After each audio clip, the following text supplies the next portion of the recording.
back again, guys. It's still your favorite girl, Mami Ikia, in that building. So guys, today I saw a particular video. If there is something Nigerians should learn, is they should be very, very patient. You know, I saw this video of a Ghanaian lady asking a Nigerian man that if he cannot abide by the rules and regulations here in Ghana, it is better for him to go back to Nigeria. Because the video I saw, this man was literally, you know, doing a lot of things. Whenever Nigerians come down here to Ghana, they feel like Ghanaians should do like Nigeria. Like they want Ghanaians to act, behave like Nigerians. Whereas Ghanaians have their own lifestyle. And they follow due protocols and regulations guiding Ghanaians. They don't just act just because they want to do things. This is the reason why I keep saying there's a lot of difference between Nigeria and Ghana, and there are a lot of things Nigerians still need to learn from Ghana. If Nigerians can humble yourself and learn something, I think you're going to learn from Ghana. This video I'm about to share here, this video is a video of a Ghanaian lady. She was actually schooling this Nigerian man on how to behave. Like, this man wasn't behaving well. She was actually schooling him, telling him what to do, that this is Ghana and not Nigeria. Let's watch the video together. As you're watching, don't forget to like the video, kindly subscribe to the channel and join the family, and share this video with your family and friends. Let's watch the video, guys. I'll be right back. Nigerian embassy, please educate your people when they come to Ghana. Or in every country we have foreigners, so nobody is sucking you people, but some of you behave as if you know the lawlessness in Lagos and Abuja. No, you think Ghana is like that. Here we are governed by laws. This citizen of yours, Nigerian embassy, this citizen of yours was in a public transport with me today on a highway, giving this my driver, our driver, unnecessary pressure. He's too slow. Since morning, he's too slow just because when he sees the chance to overtake, he overtakes. He doesn't follow everybody overtaking just for our safety. But this, your citizen wasn't having it. Why can't they all behave the same? Because we know good Nigerians in this country that are, you know, doing the right things. Why do you people come here and behave as if you people are lawless? For the system to be maltreating you, then in the end, it's Ghana that doesn't like Nigerians. But these are the reasons. These are the ones causing commotion for the other good ones. Are they? You that you have place to go. We don't have anywhere to go. We don't have anywhere to go. This video is for drivers, mates in Ghana. We have speed limits in this country. If you are caught over speeding on the road, that is criminal. On no grounds should you be over speeding on the road because somebody is giving you pressure. A passenger in the car can even report you and you'll be arrested. Secondly, if you want to get to your destination early, make sure you are holding your own personal car. We are all looking for safety in this country. On no account should a passenger be giving a driver pressure in the car. We love our life so much in this country, and the laws are working. We will not take any nonsense from anybody giving order to any driver to overspeed, you know, because somebody is waiting for him or whatever.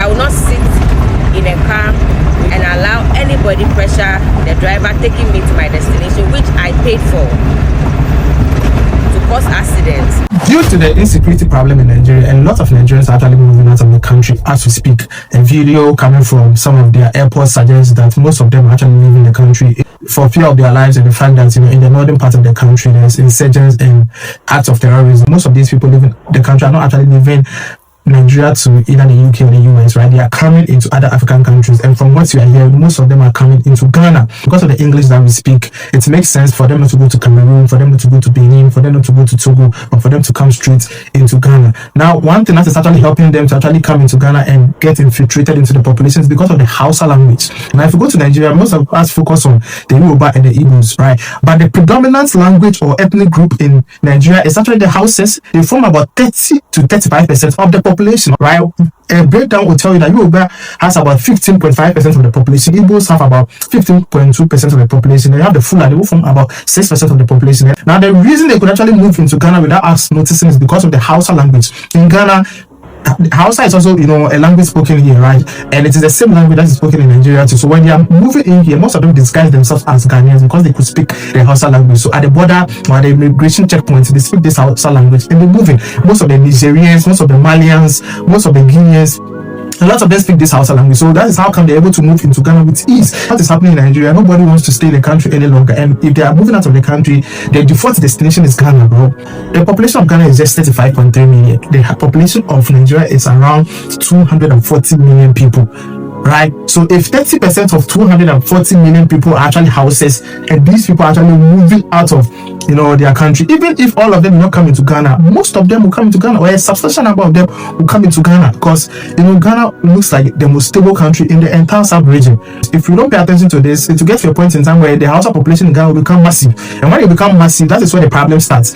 They start to claim ownership, they start to use this whole Islamic laws and order, they start to push for things to be done their way, and that is where it creates substantial problem. I'm not saying all houses are bad, but I'm just saying that if you pay attention to what is happening in Africa, and especially in our sub-region, the Hausa population are mostly Muslims, right? So when they become huge in your country, they start to push for their things to be done their way. We don't want that to happen in Ghana. In Nigeria, as we speak, there has been about 3 kidnappings in the northern part. The Kebbi girls, you can't find them. See, we shouldn't be like, oh, Ghana, they were hospital, but we actually need to be on the lookout for these Hausa people who are disguising themselves as Ghanaians and send them back. The way Ghana Muslims and Christians they live the thing they sweet me.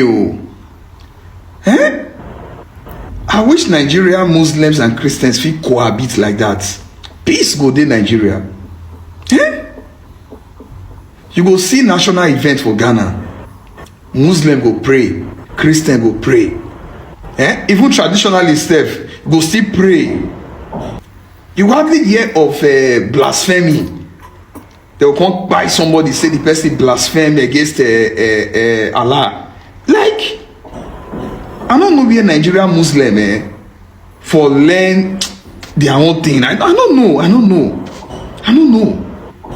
Our Muslims just did different. See, Ghana Muslims very peaceful. You go see imam go visit bishop, they go stay together, dine together.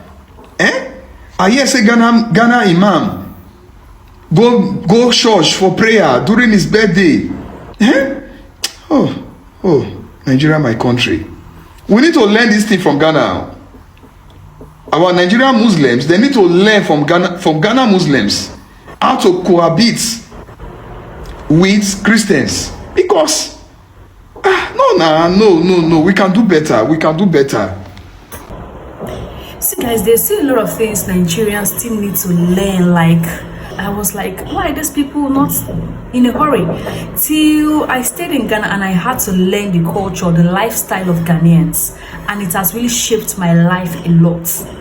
Coming to Ghana here has been a blessing to me. It has shaped my life, the way I think, the way I act, the way in fact, my impatient life, I've thrown it out of the bin.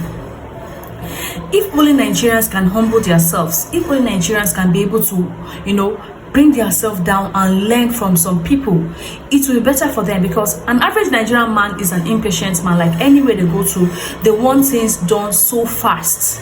And that is the reason why most Nigerians keep making mistakes in their lives, because they do things faster. They want quick money. They want to make money by all means. They want to get to this place by all means. You want people to see you by all means. You want to be seen and heard by all means. In fact, that is the problem with Nigerians. I think if they can work on that particular thing, I think Nigeria will be a better place to live in. You will travel to Lagos, Nigeria, the rate at which the drivers drive in that state is alarming. They do not obey traffic lights. They do not obey the police. They do not.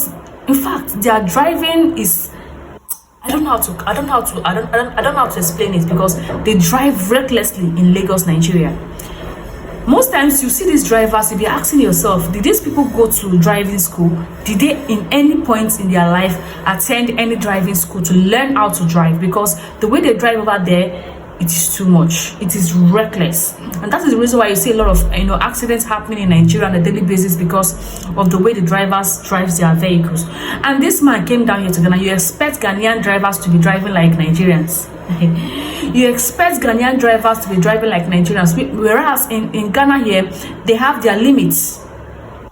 If if a driver should overspeed, passenger can call those numbers and act and tell them that this driver overspeed, and they will pay a fine. That is the reason why, see, a country that is lawless, everybody tends to do anything anyhow. That is one thing about Nigeria. They have laws, but they don't follow their rules, they don't follow their laws. And when they come down to Ghana or go to any neighboring country, they expect to do the same way. That is the reason why they keep falling into problems every day here in Ghana. Not just in Ghana, in different African countries, because they want to behave the way they behave back home in Nigeria, forgetting that they are no longer in Nigeria. They are now in Ghana, they are now in Benin Republic, Togo, or they are now in Senegal or Ivory Coast. They forget the fact that they are no longer in their country because they are used to that kind of lifestyle. That is the reason I keep telling my Nigerian people, please try and travel, learn. Traveling is learning. You travel, you learn about people's culture and the way of life, so that you too can be able to have some, changes in your life. You shouldn't just be Nigerian. You have the Nigerian mentality, you have the Nigerian impatient life, you have the Nigerian character, everything. At least try and emulate some countries and see how they are doing. And I think you guys will be fine. You can't come to Ghana and try to dictate to the driver. You're putting pressure on the driver to drive fast. What if the driver hits somebody or you have accidents? What will happen? See, a lot of things Nigerians still need to learn, and they need to learn it with humbleness, not with pride. Any small thing with giant of Africa, any small thing we can buy Ghana, any small thing, Ghana is too small. Ghana is at hey, Charlie, calm down and learn. Calm down and learn. It will cost you no harm than learning. Guys, let me know what you think about this video in the comment section. Don't forget to like the video, share the video, and also do where to subscribe to the channel if you've not. Thank you for always watching my video. See you guys in the next one. Bye.